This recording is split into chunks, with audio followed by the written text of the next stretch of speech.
Hello, this is Paul Ritchie. This is my first interview for Allegheny Independent Media. My guest today is Shaun Dougherty. So he was we were actually classmates. He is the president of SNAP. What does it stand for again? I'm trying to remember. The Survivors Network of Those Abused by Priests. Yes. And he's now the president of it. He's been a national advocate for victims of abuse by priests. And I'll give you a little background right now. I'm going to share the screen. Okay. And oops, wrong. Okay. Let me go back here. Yes, we were classmates. Okay. This is me. This is Shaun, the priest that molested him. And this is the nun that terrorized us. One of them, anyway. Sister, what's it, Norbert, Oh, and Sister Frances Clare. yes. And so I did go and I looked at all the different grand jury reports that investigated each diocese. I looked at I just did a number looking here at these are the 8 dioceses in Pennsylvania. The Altoona Johnstown diocese had the smallest congregation.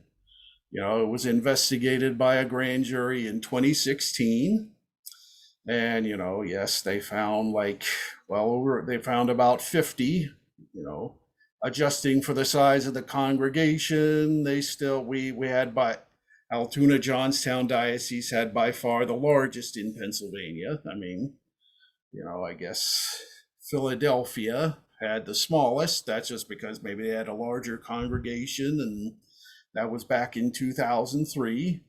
And then 2018, a grand jury looked at the rest of Pennsylvania. The rates of the rates of abusing priests they found was nowhere near. So in your opinion, could that be due to the grand jury just focusing on the Altoona Johnstown diocese? That's partly why they found so many. Partly, maybe. My suspicion is that this area is a stronghold for this kind of behavior. It has been a very faithful community of the Catholic Church for both of our lifetimes. Yes. Very loyal and hardworking people that pretty much keep to themselves. So Yeah. I expect that our issue here in Altoona Johnstown is one of the worst dioceses. Plus, I believe that our diocese was a dumping ground for many other dioceses Yeah. because it was so much easier to hide here. So I think if we ever get the opportunity for the retroactive window that I've been working on for victims of past child sex abuse like myself that timed out of our statutes of limitation decades ago, I think that if we ever are successful in getting that law passed, which I believe 2023 will be the year, I think that the citizens of the Altoona Johnstown diocese are in for quite a shock if we ever get that opportunity. Okay. I think that, but statistics, I know that you love statistics, Paul, and Yeah. as a former business owner and chef, I love statistics too. And I fear that these statistics are low just based on CDC CDC reports that say that the average age that a survivor of childhood sexual abuse will come forward is not until they're 52 years of age, if they come forward at all. So these statistics that we're reviewing, that the grand jury reports produce, only reflect the survivors of child sex abuse that have spoken up. So I fear that these numbers could be very conservative. Yes. Well, yeah, I mean, yeah, that's, yes, I accept that, but I mean, I was just simply looking at the grand jury report and the number of users they found. Absolutely. Not arguing with your findings whatsoever. I agree with the data that you're presenting. I agree wholeheartedly. I'm just saying that from my experience, I'm not arguing your data one bit. I agree, and I recognize this to be the data that we have. I'm saying that unfortunately, many survivors don't ever speak up. So I fear that no one really has the true data. Yes. Well, yes, I understand. Yep. Okay. So, yeah, I mean, I know, like, yes, I know you've had like some struggles with what, in the Senate? Is that the state Senate or state House in getting the legislation passed? The state House has been very good. Representative Mark Rossi from Berks County, a victim himself, has gotten the legislation passed through the House many times. It's the state Senate that has been the holdup, and unfortunately, the church, Pennsylvania church lobby, and the Insurance Federation lobby are both very strong lobbies here in Pennsylvania, and are adamantly fighting against this legislation. So I know you've often cited a Senator Joe Scarnati as a major obstacle. Yes, former President pro temp. He is now a lobbyist. He is no longer a state senator, okay.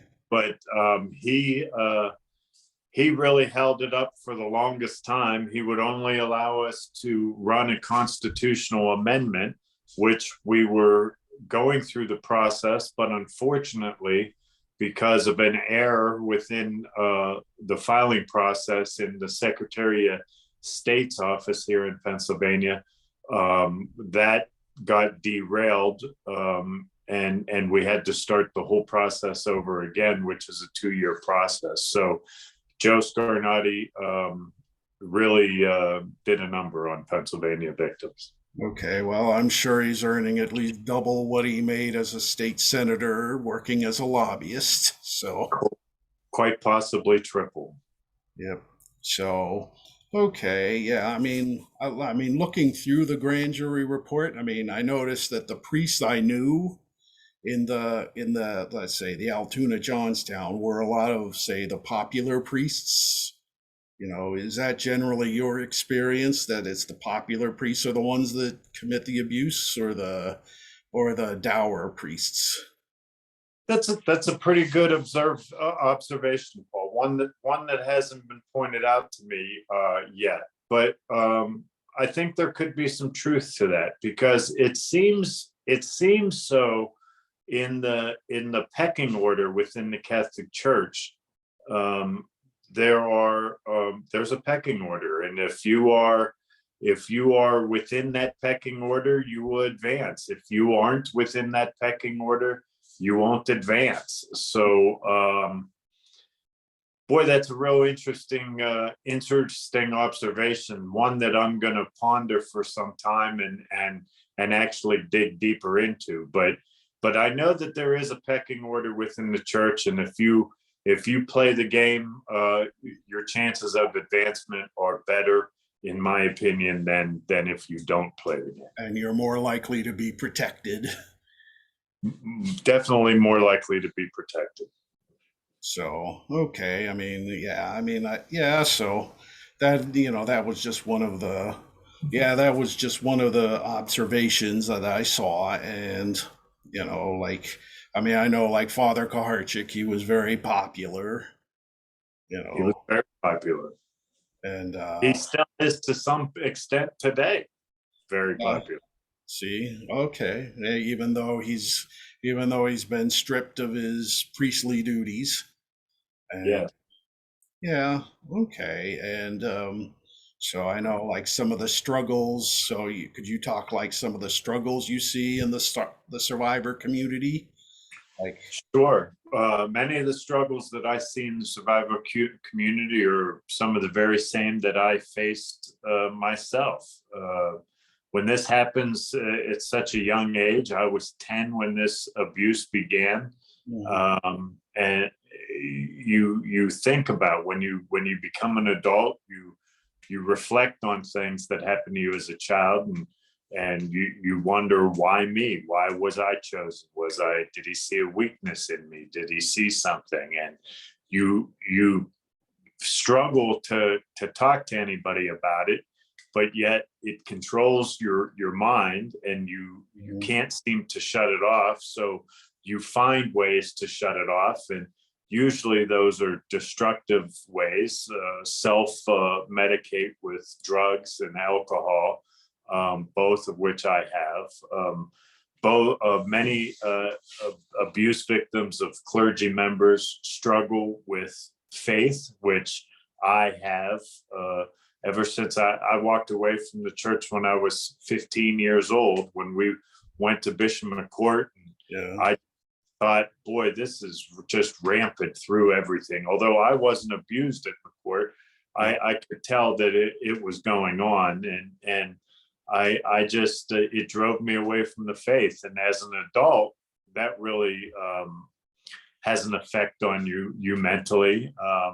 So much so that when I was 24, I attempted suicide at a very low point in my life. So we all suffer from post-traumatic stress syndrome. Many of us suffer from social anxieties, social distance orders. We have horrible nightmares. We struggle sleeping. We struggle keeping strong relationships. We all struggle with trust issues. It makes seeing people of authority in a trusting light. So there's a lifelong struggle that goes along with being traumatized as a child, whether it's physical trauma, emotional trauma, sexual trauma. Trauma as a child will stay with you for your entire adult life. I know, like childhood, that's supposed to be a time where the most traumatic thing should be a boo-boo. So exactly, and many were left to really unpack trauma that they should never see in their life, let alone at the age that we all were. Yeah. Okay. I guess, I guess another issue, that's often talked about is, like whether priests should be married. Yes, on the one hand, I suppose that would give the church, oops, sorry, that was the phone.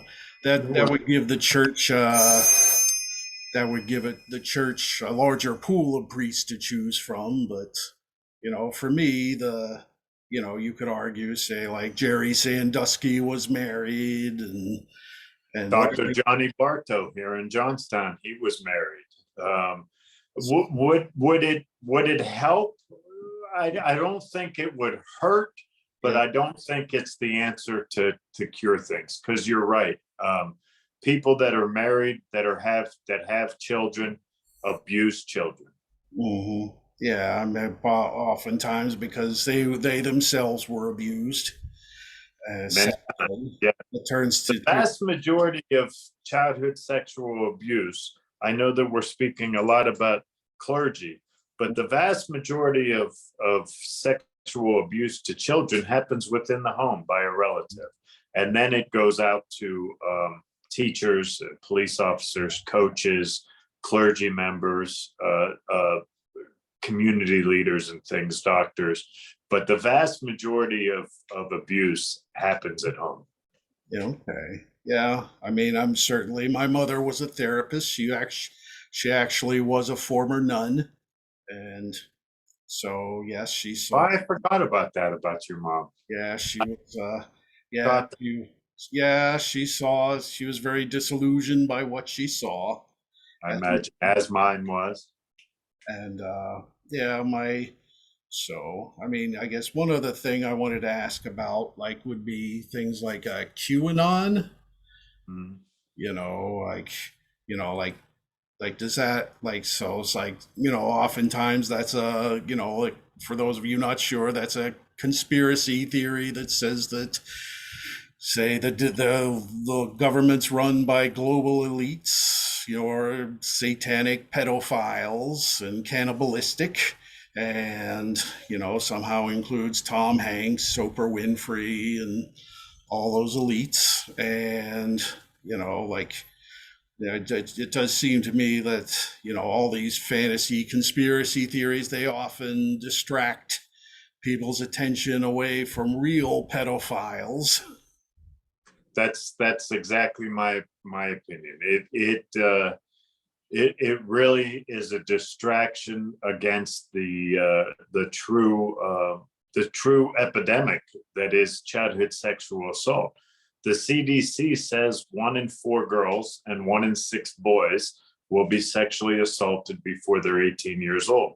That's 20% of the childhood population is sexually assaulted.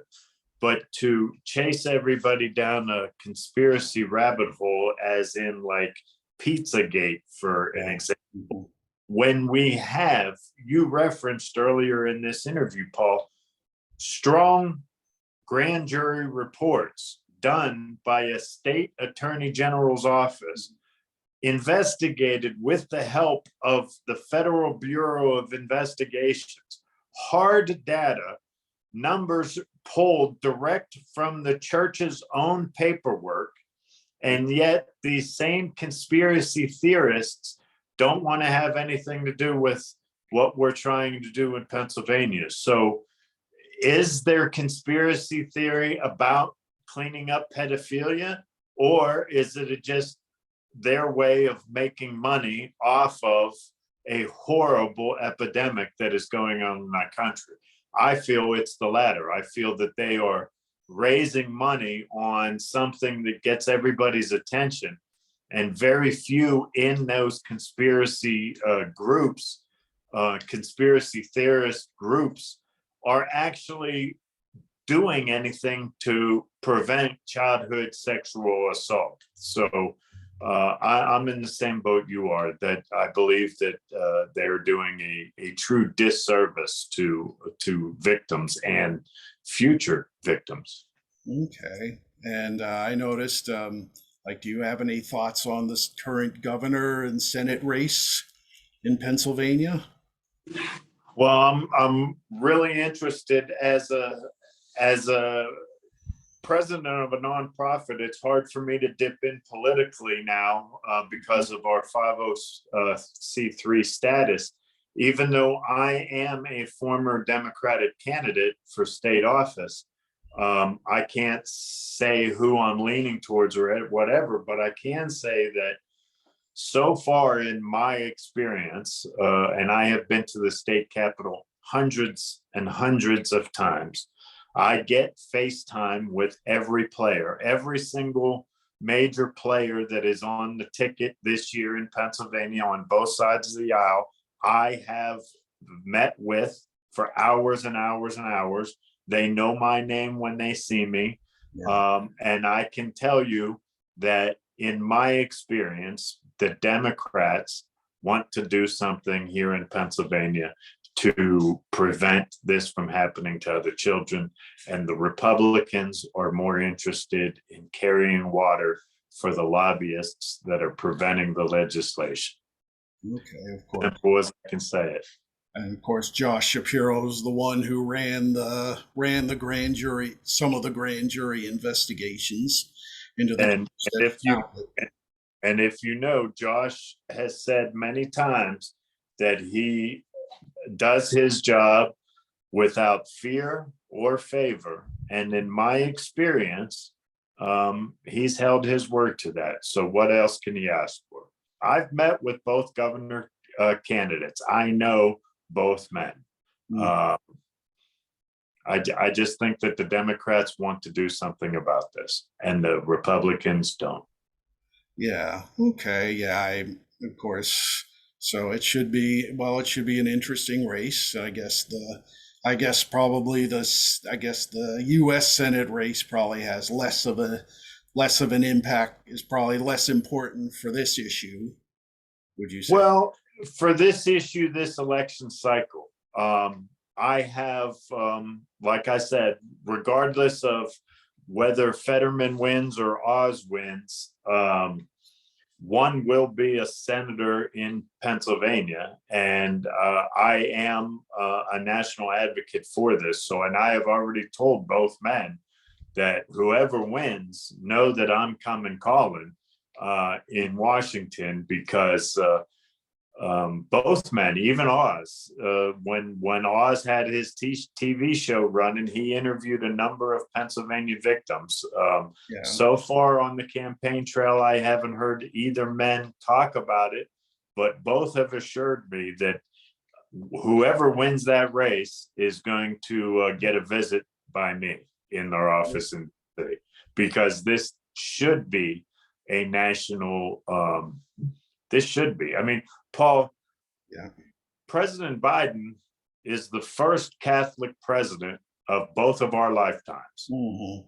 Yeah. And I haven't heard him say a word about this yet. The sitting commander in chief and a Catholic. So hopefully after this election cycle here in 2023, my main focus will be able to pivot from Pennsylvania and go to the national battle in DC. So, okay, I guess so. Like, is there a national statute of limitations on these lawsuits? There is a national statute of limitations, but there's a lot of variables that go with it. It involves state lines. It involves, state barriers, country barriers, and at different times in our country, just like Pennsylvania, we've had amendments and different laws legislated to where on a certain date and time moving forward, these people get protection, but these people that have already suffered it have not. So I'm going to try to enact a retroactive national look back window federally, kind of like what we did in New York with the Child Victims Act, what we're trying to do in Pennsylvania, what we've successfully done in a number of other states, we're going to try to do federally. Okay, well, certainly. Well, I wish the best of luck to you. Thank you. And you could argue that, say, President Biden's a little preoccupied right now with other things, but he absolutely is. And I think it's just the one thing that I have learned to appreciate, even our as badly broken of a system of government that we seem to be mucking through right now, we still as citizens have the ability to go and confront and ask our leaders. So I will go and encourage President Biden to speak out on it. And I'm honored and thrilled to have that opportunity. okay. Well, thank you, and I wish you the best of luck. I think we're just about out of time, but I think I pretty much covered everything I wanted to cover. So I appreciate the opportunity, Paul, and I think this was a wonderful interview. We talked about a lot of things, and it was great catching up. It was cool to see the picture too. yeah, and I guess we'll be well, the website will launch this week, so I guess it'll be posted later this week. So, okay, and if you share that link, I'll look out for it, and I will share it on all my platforms. okay, yes, well, thank you, and I will have a good day. Thanks, Paul. Have a great day. Bye. Bye.